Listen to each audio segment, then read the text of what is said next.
Read for you by Chiquito Crasto. The Vision of Tom Chuff by Joseph Sheridan Le Fanu. At the edge of melancholy Catstean Moor, in the north of England, with half a dozen ancient poplar trees with rugged and hoary stems around, one smashed across the middle by a flash of lightning 30 summers before, and all by their great height dwarfing the abode near which they stand, there squats a rude stone house, with a thick chimney, a kitchen and bedroom on the ground floor, and a loft, accessible by a ladder, under the shingle roof, divided into 2 rooms. Its owner was a man of ill repute. Tom Chuff was his name, a shock-headed, broad-shouldered, powerful man, though somewhat short, with lowering brows and a sullen eye. He was a poacher, and hardly made an ostensible pretence of earning his bread by any honest industry.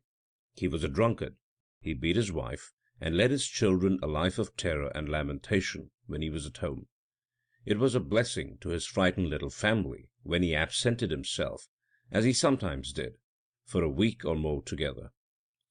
On the night I speak of, he knocked at the door with his cudgel at about 8 o'clock.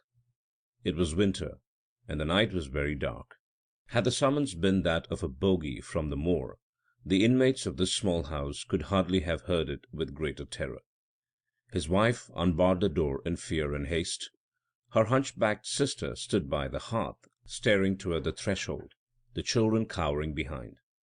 Tom Chuff entered with his cudgel in his hand, without speaking, and threw himself into a chair opposite the fire. He had been away 2 or 3 days. He looked haggard, and his eyes were bloodshot. They knew he had been drinking. Tom raked and knocked the peat fire with his stick, and thrust his feet close to it. He signed towards the little dresser, and nodded to his wife, and she knew he wanted a cup, which in silence she gave him. He pulled a bottle of gin from his coat pocket, and nearly filling the teacup, drank off the dram at a few gulps. He usually refreshed himself with 2 or 3 drams of this kind before beating the inmates of his house. His 3 little children, cowering in a corner, eyed him from under a table, as Jack did the ogre in the nursery tale. His wife, Nell, standing behind a chair, which he was ready to snatch up to meet the blow of the cudgel, which might be levelled at her at any moment, never took her eyes off him, and hunchbacked Mary showed the whites of a large pair of eyes, similarly employed, as she stood against the oaken press, her dark face hardly distinguishable in the distance from the brown panel behind it. Tom Chuff was at his 3rd dram, and had not yet spoken a word since his entrance, and the suspense was growing dreadful, when on a sudden he leaned back in his rude seat. The cudgel slipped from his hand. A change and a death-like pallor came over his face. For a while they all stared on. Such was their fear of him. They dared not speak or move, lest it should prove to have been but a doze, and Tom should wake up and proceed forthwith to gratify his temper and exercise his cudgel. In a very little time, however, things began to look so odd that they ventured, his wife and Mary, to exchange glances full of doubt and wonder. He hung so much over the side of the chair that if it had not been one of cyclopean clumsiness and weight, he would have borne it to the floor. A leaden tint was darkening the pallor of his face. They were becoming alarmed, and finally, braving everything, his wife timidly said, "Tom," and then more sharply repeated it, and finally cried the appellative loudly, and again, with a terrified accompaniment, "He's dying! He's dying!" her voice rising to a scream, as she found that neither it nor her plucks and shakings of him by the shoulder had the slightest effect in recalling him from his torpor. And now, from sheer terror of a new kind, the children added their shrilly piping to the talk and cries of their seniors, and if anything could have called Tom up from his lethargy, it might have been the piercing chorus that made the rude chamber of the poacher's habitation ring again. But Tom continued unmoved, deaf, and stirless. His wife sent Mary down to the village, hardly a quarter of a mile away, to implore of the doctor, for whose family she did as laundress, to come down and look at her husband, who seemed to be dying. The doctor, who was a good-natured fellow, arrived. With his hat still on, he looked at Tom, examined him, and when he found that the emetic he had brought with him, on conjecture from Mary's description, did not act, and that this lancet brought no blood, and that he felt a pulseless wrist, he shook his head, and inwardly thought, what the plague is the woman crying for? Could she have desired a greater blessing for her children and herself than the very thing that has happened? Tom, in fact, seemed quite gone. At his lips no breath was perceptible. The doctor could discover no pulse. His hands and feet were cold, and the chill was stealing up into his body. The doctor, after a stay of 20 minutes, had buttoned up his greatcoat again, and pulled down his hat, and told Mrs. Chuff that there was no use in his remaining any longer, when all of a sudden a little rill of blood began to trickle from the lancet cut in Tom Chuff's temple. "That's very odd," said the doctor. "Let us wait a little." I must describe now the sensations which Tom Chuff had experienced. With his elbows on his knees and his chin upon his hands, he was staring into the embers, with his gin beside him, when suddenly a swimming came in his head. He lost sight of the fire, and a sound like one stroke of a loud church bell smote his brain. Then he heard a confused humming, and the leaden weight of his head held him backward as he sank in his chair, and consciousness quite forsook him. When he came to himself he felt chilled, and was leaning against a huge leafless tree. The night was moonless, and when he looked up he thought he had never seen stars so large and bright, or sky so black. The stars, too, seemed to blink down with longer intervals of darkness, and fiercer and more dazzling emergence, and something, he vaguely thought, of the character of silent menace and fury. He had confused recollection of having come there, or rather of having been carried along, as if on men's shoulders, with a sort of rushing motion. But it was utterly indistinct, the imperfect recollection simply of a sensation. He had seen or heard nothing on his way. He looked round. There was not a sign of a living creature near, and he began with a sense of awe to recognize the place. The tree against which he had been leaning was one of the noble old beeches that surrounded at irregular intervals the churchyard of Shackleton, which spread its green and wavy lap on the edge of the moor of Catstean, at the opposite side of which stands the rude cottage in which he had just lost consciousness. It was 6 miles or more across the moor to his habitation, and the black expanse lay before him, disappearing dismally in the darkness, so that, looking straight back before him, sky and land blended together in an undistinguishable and awful blank. There was a silence quite unnatural over the place. The distant murmur of the brook, which he knew so well, was dead. Not a whisper in the leaves about him. The air, earth, everything about and above was indescribably still, and he experienced that shaking of the heart that seems to portend the approach of something awful. He would have set out upon his return across the moor, had he not had an undefined presentiment that he was waylaid by something he dared not pass. The old grey church and tower of Shackleton stood like a shadow in the rear. His eye had grown accustomed to the obscurity, and he could just trace its outline. There were no comforting associations in his mind connected with it, nothing but menace and misgiving. His early training in his lawless calling was connected with this very spot. Here his father used to meet 2 other poachers, and bring his son, then but a boy, with him. Under the church porch, towards morning, they used to divide the game they had taken, and take account of the sales they had made on the previous day, and make partition of the money, and drink their gin. It was here he had taken his early lessons in drinking, cursing, and lawlessness. His father's grave was hardly 8 steps from the spot where he stood. In his present state of awful dejection, no scene on earth could have so helped to heighten his fear. There was one object close by which added to his gloom. About a yard away, in the rear of the tree, behind himself, and extending to his left, was an open grave, the mould and rubbish pile on the other side. At the head of this grave stood the beech tree. Its columnar stem rose like a huge monumental pillar. He knew every line and crease on its smooth surface. The initial letters of his own name, cut in its bark long ago, had spread out and wrinkled like the grotesque capitals of a fanciful engraver, and now with a sinister significance overlooked the open grave, as if answering his mental question, "Who for is grave cut?" He felt still a little stunned, and there was a faint tremor in his joints that disinclined him to exert himself, and further, he had a vague apprehension that, take what direction he might, there was danger around him worse than that of staying where he was. On a sudden the stars began to blink more fiercely. A faint wild light overspread for a minute the bleak landscape, and he saw approaching from the moor a figure at a kind of swinging trot, with now and then a zigzag hop or two, such as men accustomed to cross such places make, to avoid the patches of slob or quag that meet them here and there. This figure resembled his father's, and like him whistled through his finger by way of signal as he approached. But the whistle sounded not now shrilly and sharp as in old times, but immensely far away, and seemed to sing strangely through Tom's head. From habit or from fear, in answer to the signal, Tom whistled as he used to do 25 years ago and more, although he was already chilled with an unearthly fear. Like his father, too, the figure held up the bag there was in his left hand as he drew near, when it was his custom to call out to him what was in it.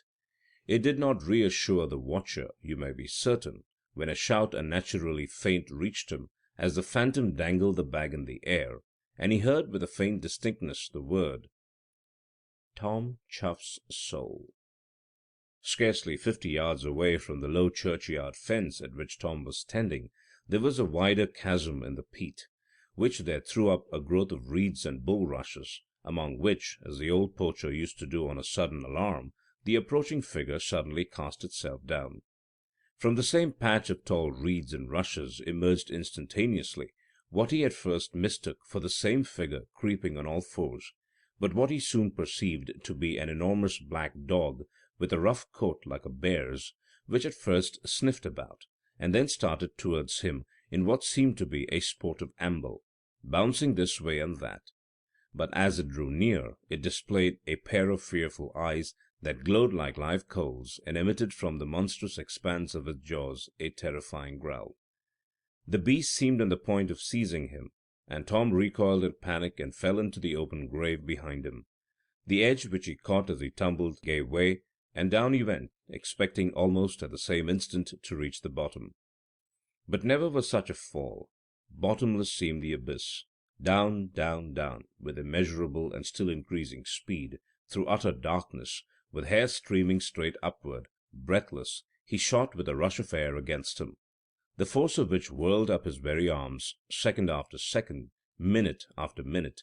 Through the chasm downward he flew, the icy perspiration of horror covering his body, and suddenly, as he expected to be dashed into annihilation, his descent was in an instant arrested with a tremendous shock, which, however, did not deprive him of consciousness even for a moment. He looked about him. The place resembled a smoke-stained cavern or catacomb, the roof of which, except for a ribbed arch here and there faintly visible, was lost in darkness. From several rude passages, like the galleries of a gigantic mine, which opened from this centre chamber, was very dimly emitted a dull glow as of charcoal, which was the only light by which he could imperfectly discern the objects immediately about him. What seemed like a projecting piece of the rock at the corner of one of these murky entrances moved on a sudden, and proved to be a human figure that beckoned him. He approached and saw his father. He could barely recognize him, he was so monstrously altered.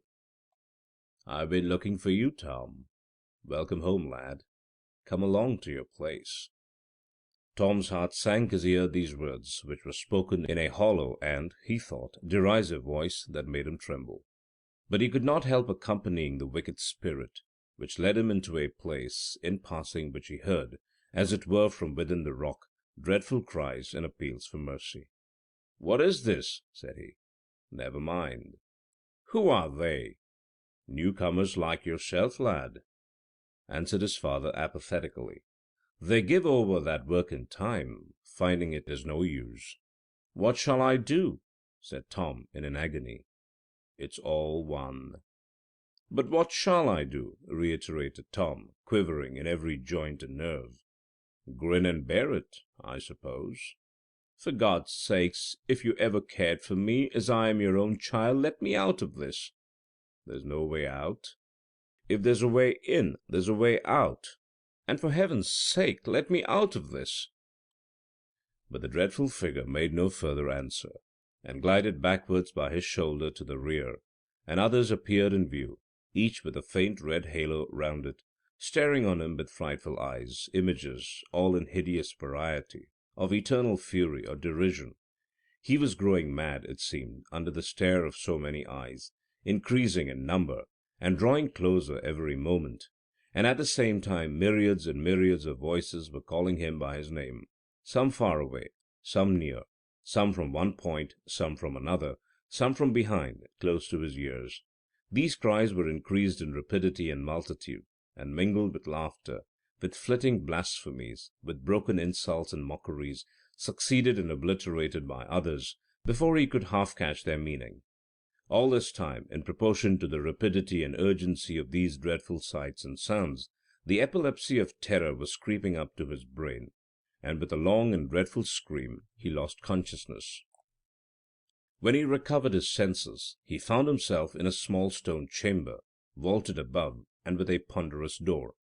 A single point of light in the wall, with a strange brilliancy, illuminated this cell.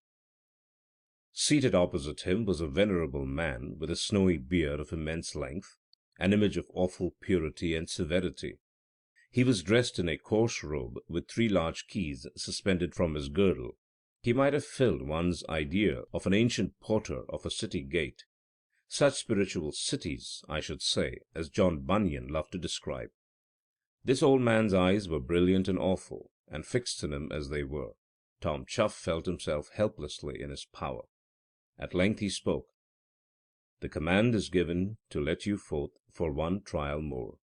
But if you are found again drinking with the drunken, and beating your fellow servants, you shall return through the door by which you came, and go out no more. With these words the old man took him by the wrist, and led him through the first door, and then unlocking one that stood in the cavern outside, he struck Tom Chuff sharply on the shoulder, and the door shut behind him with a sound that boomed peal after peal of thunder near and far away, and all round and above, till it rolled off gradually into silence. It was totally dark, but there was a fanning of fresh cool air that overpowered him. He felt that he was in the upper world again. In a few minutes he began to hear voices which he knew, and first a faint point of light appeared before his eyes, and gradually he saw the flame of the candle, and after that the familiar faces of his wife and children, and he heard them faintly when they spoke to him, although he was as yet unable to answer. He also saw the doctor, like an isolated figure in the dark, and heard him say, "There now, you have him back. He'll do, I think." His first words, when he could speak, and saw clearly all about him, and felt the blood on his neck and shirt, were, "Wife, forgive me. I'm a changed man. Send forth, sir." Which last phrase meant, "Send for the clergyman." When the vicar came and entered the little bedroom where the scared poacher whose soul had died with him was lying, still sick and weak, in his bed, and with a spirit that was prostrate with terror, Tom Chuff feebly beckoned the rest from the room, and the door being closed, the good parson heard the strange confession, and with equal amazement the man's earnest and agitated vows of amendment, and his helpless appeals to him for support and counsel. These, of course, were kindly met, and the visits of the rector for some time were frequent. One day, when he took Tom Chuff's hand on bidding him good-bye, the sick man held it still and said, "You're Vicar o' Shackleton, sir, and if I should dee, you promise me a thing as I have promised ye a many. I have said I never give wife, nor barn, nor folk, or no sort, scalp nor scissor more, and ye'll know o' me no more among the cypers. Nor never will Tom draw trigger, nor set a snare again, but in an honest way. And after that ye'll no make it a bootless bane for me. But being, as I say, Vicar o' Shackleton, and able to do as ye list, ye'll no let them bury me within 20 good yeard one's measure o' the ad beech trees that's round the churchyard of Shackleton." "I see. You would have your grave, when your time really comes, a good way from the place where lay the grave you dreamed of." "That's just it. I'd lie at the bottom o' a marl pit lifer, and I'd be laid in anither churchyard just to be shut o' my fear of that. But that o' my kinsfolk is buried beyond in Shackleton, and ye'll give me your promise and no break your word." "I do promise, certainly. I'm not likely to outlive you, but if I should, and still be vicar of Shackleton, you shall be buried somewhere as near the middle of the churchyard as we can find space." "That'll do." And so content they parted. The effect of the vision upon Tom Chuff was powerful, and promised to be lasting. With a sore effort he exchanged his life of desultory adventure and comparative idleness for one of regular industry. He gave up drinking. He was as kind as an originally surly nature would allow to his wife and family. He went to church. In fine weather they crossed the moor to Shackleton Church. The vicar said he came there to look at the scenery of his vision, and to fortify his good resolutions by the reminder. Impressions upon the imagination, however, are but transitory, and a bad man acting under fear is not a free agent. His real character does not appear. But as the images of the imagination fade, and the action of fear abates, the essential qualities of the man reassert themselves. So after a time Tom Chuff began to grow weary of his new life. He grew lazy, and people began to say that he was catching hares and pursuing his old contraband way of life under the rose. He came home one hard night with signs of the bottle in his thick speech and violent temper. Next day he was sorry or frightened, at all events repentant, and for a week or more something of the old horror returned, and he was once again on his good behavior. But in a little time came a relapse, and another repentance, and then a relapse again, and gradually the return of old habits, and the flooding in of all his old way of life, with more violence and gloom, in proportion as the man was alarmed and exasperated by the remembrance of his despised but terrible warning. With the old life returned the misery of the cottage. The smiles which had begun to appear with the unwonted sunshine were seen no more. Instead returned to his poor wife's face the old pale and heartbroken look. The cottage lost its neat and cheerful air, and the melancholy of neglect was visible. Sometimes at night were overheard by a chance passer-by cries and sobs from that ill-omened dwelling. Tom Chuff was now often drunk, and not very often at home, except when he came in to sweep away his poor wife's earnings. Tom had long lost sight of the honest old parson. There was shame mixed with his degradation. He had grace enough left when he saw the thin figure of Sir walking along the road to turn out of his way and avoid meeting him. The clergyman shook his head, and sometimes groaned, when his name was mentioned. His horror and regret were more for the poor wife than for the relapsed sinner, for her case was pitiable indeed. Her brother, Jack Everton, coming home from Hexley, having heard stories of all this, determined to beat Tom for his ill treatment of his sister within an inch of his life. Luckily, perhaps, for all concerned, Tom happened to be away upon one of his long excursions, and poor Nell besought her brother, in extremity of terror, not to interpose between them. So he took his leave, and went home muttering and sulky. Now it happened a few months later that Nelly Chuff fell sick. She had been ailing, as heartbroken people do, for a good while, but now the end had come. There was a coroner's inquest when she died, for the doctors had doubts as to whether a blow had not at least hastened her death. Nothing certain, however, came of the inquiry. Tom Chuff had left his home more than 2 days before his wife's death. He was absent upon his lawless business still when the coroner had held his quest. Jack Everton came over from Hexley to attend the dismal obsequies of his sister. He was more incensed than ever with the wicked husband who, one way or other, had hastened Nelly's death. The inquest had closed early in the day. The husband had not appeared. An occasional companion, perhaps I ought to say accomplice, of Chuff's happened to turn up. He had left him on the borders of Westmoreland, and said he would probably be home next day. But Everton affected not to believe it. Perhaps it was to Tom Chuff he suggested a secret satisfaction to crown the history of his bad married life with the scandal of his absence from the funeral of his neglected and abused wife.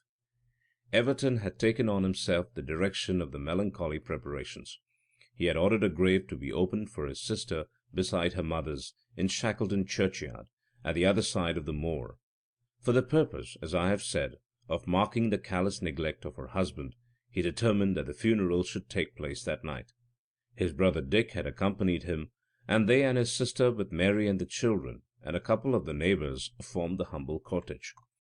Jack Everton said he would wait behind, on the chance of Tom Chuff coming in time, that he might tell him what had happened, and make him cross the moor with him to meet the funeral.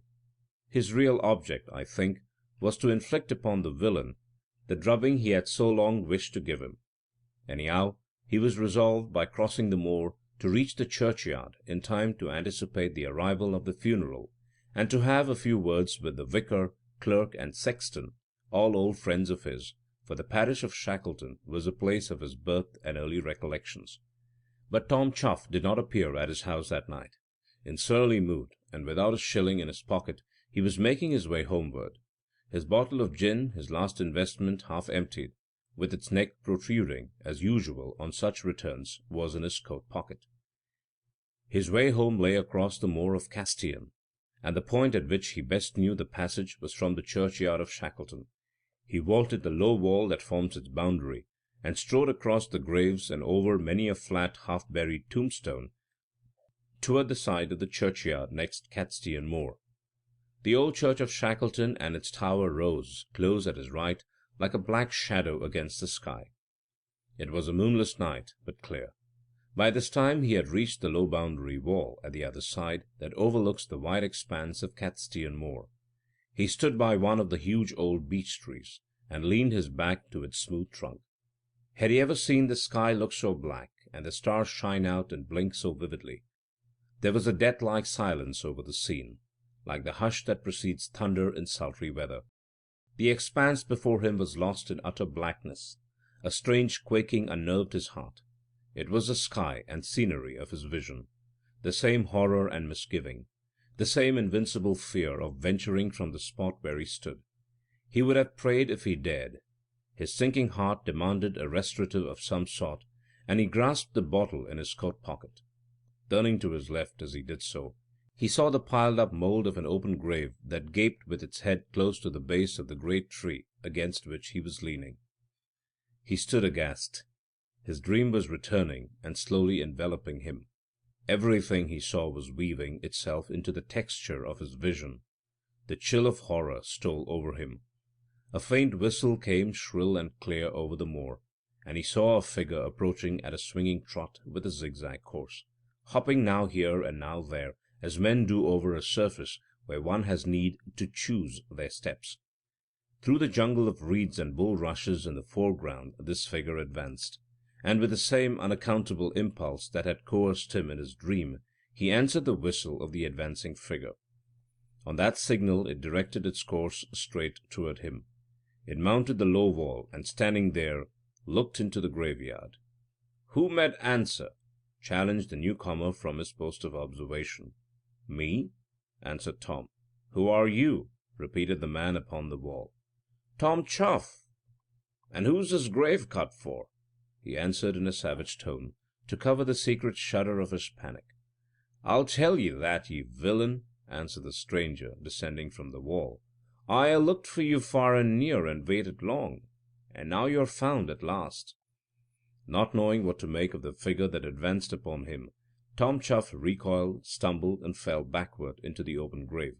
He caught at the sides as he fell, but without retarding his fall. An hour later, when lights came with the coffin, the corpse of Tom Chuff was found at the bottom of the grave. He had fallen direct upon his head, and his neck was broken. His death must have been simultaneous with his fall. Thus far his dream was accomplished. It was his brother-in-law who had crossed the moor and approached the churchyard of Shackleton, exactly in the line which the image of his father had seemed to take in his strange vision.